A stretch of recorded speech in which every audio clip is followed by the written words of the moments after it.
You are watching William Patterson University Television. Welcome back to the desk. One of my favorite blocks of the day. I always look forward to this every Friday. We got the NBA crew here and breaking it down with us. We have Justis, Tristin, and Danny. Justis is going to love what I'm about to say. The Nets are destroying the competition. They've gone on an 8-game winning streak.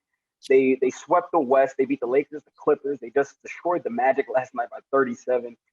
And the funniest thing about this, they're doing this all without Kevin Durant, all without another 30-point scorer. I know that just is absurd. Justis, I know you love this.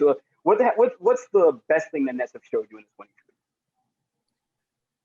I can't really think of one thing, Samory. I think that everything is just kind of coming together. I think that everyone's starting to find their role on the team. I think that James Harden is settling into the playmaker, the true point guard. I think that Kyrie Irving has been able to share the ball. I know that was a big question mark coming into that trade. I think Joe Harris has been really consistent with this stretch. And they've been playing defense. I said that. I said they need some time to play together and they will figure it out. And they figured it out without Kevin Durant, their best scorer and their best defender. They're on a roll right now. And I think that when KD comes back, it's just going to get even better. What did James Harden say? Scary hours? Oh, they're going to keep getting scary. It's going to keep getting scary. Tristin, what do you see from the Nets? I won't totally bash them. They have shown very bright signs of finally, like just said, everything kind of coming together. The offense is incredible without Kevin Durant. Imagine adding a 30-point per game scorer. The defense is better than the beginning. Still needs work, but better. I think that's the most important thing because that clearly shows that they're improving. I like that Kyrie is showing the faith in his teammates, kind of handing the reins, like, "Hey, James Harden, you're the point guard of this team." I don't like the LeBron slander that comes out of Kyrie's mouth, even though it's not directly. He was right. I'm a Laker fan. LeBron was not the best person to pick to shoot that free throw, so Kyrie got it. I agree. I'm not even mad at it. But overall, but yeah, you're a Knicks fan, so you probably have nothing good to say about the Nets either way. Improvement is important here. Yes, that is true. Danny, let's go to you. What do you see from this? And all of this is without KD. I have to keep saying that because this is a very impressive feat. You saw me throw out this entire question, shaking my head, sighing this whole time because honestly, I don't want to be like the guy or jinx the Nets or anything like or early season proclamations, but you can just give the title already. You can jinx it. It's just not fair. It's literally just not fair. Considering who they have on offense, they always get an open shot. Joe Harris is shooting 51% from three. Think about that. 51% from three. He's always been a bad man from three, though. Bruce Brown was at 30 the other night. Like, come on. Bruce Brown dropping to almost 29. Inserting him into the starting lineup has helped them a lot during this win streak. He's also one of their better perimeter defenders, and he cuts way better to the basket than DeAndre Jordan. Yeah, and that says something because Bruce Brown is a point guard, shooting guard, but DeAndre Jordan's 6'7", 6'9", 6'10", whatever DeAndre Jordan is. It's insane. But from one team that's hot to another team that's hot, we're going to stay on the stove, man. The Jazz, they've been tremendous this year with so many different people, too. Tristin, we'll go to you. With how hot they've been, do you think that they're actually a legitimate finals contender? I'm going to keep this one kind of short because I do think they have a legitimate chance of being Western Conference contenders. The team that they're putting together, this young Donovan Mitchell, this Defensive Player of the Year, Rudy Gobert, regardless of what Shaq says, Jordan Clarkson. This team is young and they're hungry. But they just recently they manhandled the Lakers the other night. But Anthony Davis isn't playing. So, how much of an impact can that have?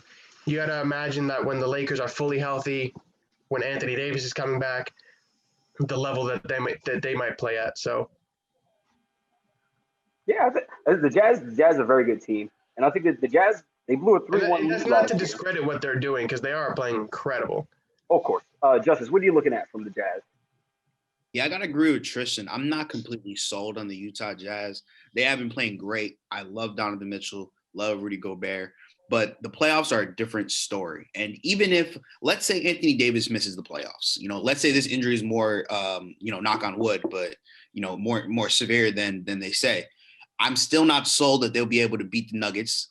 I'm still not sold that they'll be able to beat Portland. I'm still not sold that I think that with AD out, I think that Kawhi can drag Paul George to the finals. And I'm not even told that they can beat the Lakers, without AD. Really? Yeah, this is the same Utah Jazz team from last year. Even though they had a good performance against the Denver Nuggets, they lost. They didn't really make any moves. I think that all the other major teams in the West had to, make some acquisitions. So they had to, gain their chemistry. This is the same team. So, yeah, they're on a roll, but I'm not sold. I'll be honest. Danny, I know that there's some Jazz slander. I don't know what's going on. I'm a fan of them. I'm a fan of them. I think they could go far. I'm a fan of them too, but for me, I think they might be like a second round exit at the most conference finals. Like Justis said, if they face us in the first round, Nikola Jokic has a field day with Rudy Gobert. So even though I'm down on the Nuggets, I know Nikola could just dominate that series. But overall, they're top 5 in offense. They're top 5 in defense. They're a good 3-point shooting team. I just don't think the threes are going to rain. And you all have heard the comparisons of them being like the 2015 Hawks.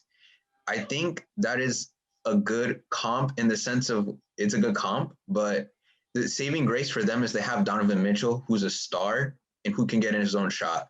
What I saw in the Clippers game actually kind of impressed me because if they got blown out, I would have called them like fraudulent, but they kept it competitive. So if anything, they could keep it. They could get a 7-game series out of the Clippers or the Lakers. I think they could get a 7-game series out of anybody in the West, honestly. But Quinn Snyder is definitely going to get a lot of votes for Coach of the Year as he's doing a phenomenal job with the Utah Jazz, I do have to say. But the All-Star game is coming up. A lot of people, I still don't know if I'm going to even tune into it because I know a lot of guys, they kind of don't care about this All-Star game. But the good thing about All-Star weekend, we always get some first-time All-Stars, and we also get some first or second, or even in Devin Booker's term, a third-time All-Star snub. So, Danny, who do you think was – Booker got in, but who do you think was the most notable All-Star snub? I mean, obviously, Devin Booker's the obvious choice, but since he's getting into the game because of Anthony Davis' injury, I'm just not going to, count it in a sense of which. So what I'm looking at is I don't think Ben Simmons should be an All-Star. So I will either – it's tough. I'd give it to either one of the Indiana guys and either Sabonis or Malcolm Brogdon. Because honestly, they've had better statistically they've had better seasons than Ben Simmons. Honestly, Ben Simmons hasn't grown in the past 2 or 3 seasons, and if it wasn't for this recent stretch, Danny, don't be nice. Since he's got in the league, he hasn't improved on anything. No, yeah, I know, dude. Honestly, if not for this recent stretch, dude has been mid this season. I'm just gonna be honest. Tristin, I was gonna originally say Devin Booker until he was kind of reserved in there for Anthony Davis. But it was something recently that I've seen a bunch of the analysts, like a Jalen Rose, Richard Jefferson, saying, I thought was interesting, and I never really thought about that until they were saying, stop saying who got snubbed and tell me who it is that you would replace on that team for these players. And I sat there and I really thought about it, and I was like, wow, I'm one of those people that are like, oh, this person got snubbed, this person. And I looked at that team, I was like, I don't know who I would be replacing here. The only person, in terms of Devin Booker getting in there, Anthony Davis being injured would have been the only way I would have been like, yeah, that's the only way. Yeah, it's gonna be. Yeah, it's definitely odd because Anthony Davis is hurt. I know a few guys aren't gonna play an All-Star game. I already know that, so we're definitely gonna get more people in. But Justis, who do you think was snubbed in the All-Star game? Danny, I 100% agree with you. I'm with the Ben Simmons slander. Ben Simmons should not be an All-Star this year, but I'm gonna go with Trae Young. Trae Young, 27 points per game.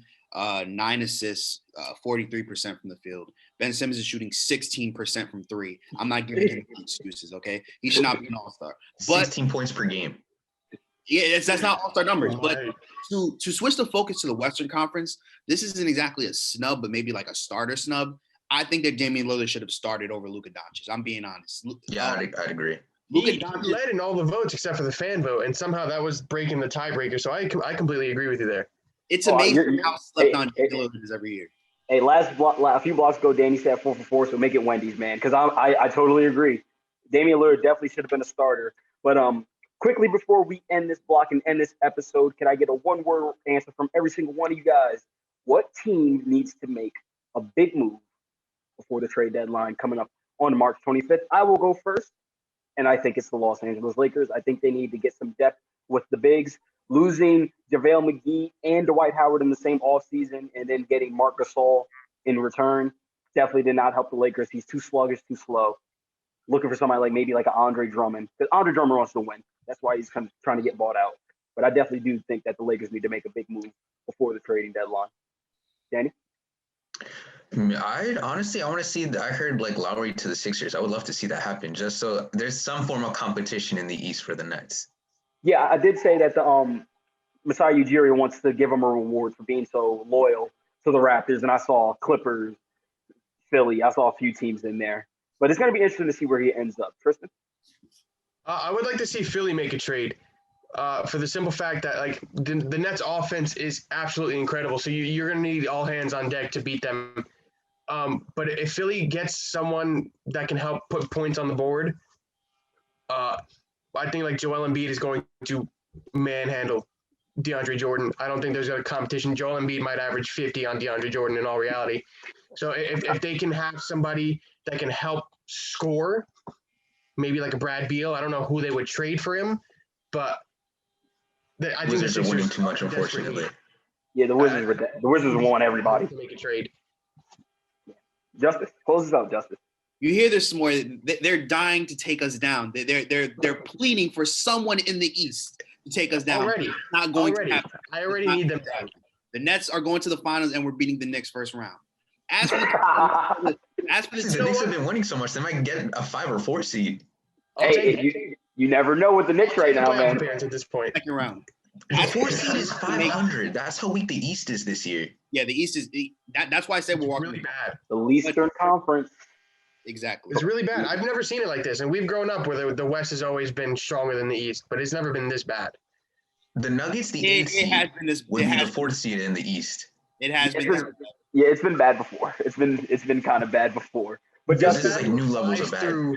5 through 8 or yeah, it's tight. Justis, I know you just gave a bold prediction, said that the Nets are going to beat the Knicks in the playoffs and they're going to make the finals. They probably win it. But do you think the Nets need to add more from the trading deadline? I don't think so. I think that maybe next year, just to compete with the Lakers, but I don't think the East has it. As for the team who needs to make a move, the Boston Celtics are a mess. They need to do something. They need a better point guard, a better center. They need a lot of things. With Marcus Smart out, they need something else. When Jason Tatum's contract is up, he's going to be 26 years old. He needs a ring by then, or he's going to dip out of Boston. I promise you that. Oh, add to that, Kemba Walker's been like bad, like bad. He needs to get slandered as well. Hey, they said that was a better move than Kyrie, but that narrative needs to die today. Like that. I'm a big Kemba guy, so I hate to see him performing poorly. You said it more. They said it. Kemba was. They said it. That is wild. I don't know how that happened, but. Hey guys, but like I said, we always have fun in this vlog, and we definitely just had a lot of fun. But that's all for this week on WP Sports Desk. Join us next week as we'll break down both the playoffs for the men and women's Pioneer team, and we're probably going to be back here with the NBA crew, messing around with some hot takes. But don't forget to follow us on Twitter and Instagram at SportsDeskWP for updates and more. I'd like to give a thanks to the crew and a special shout out to our studio manager, Clarke. But for everyone at the desk, I'm Samory. We'll see you guys next week.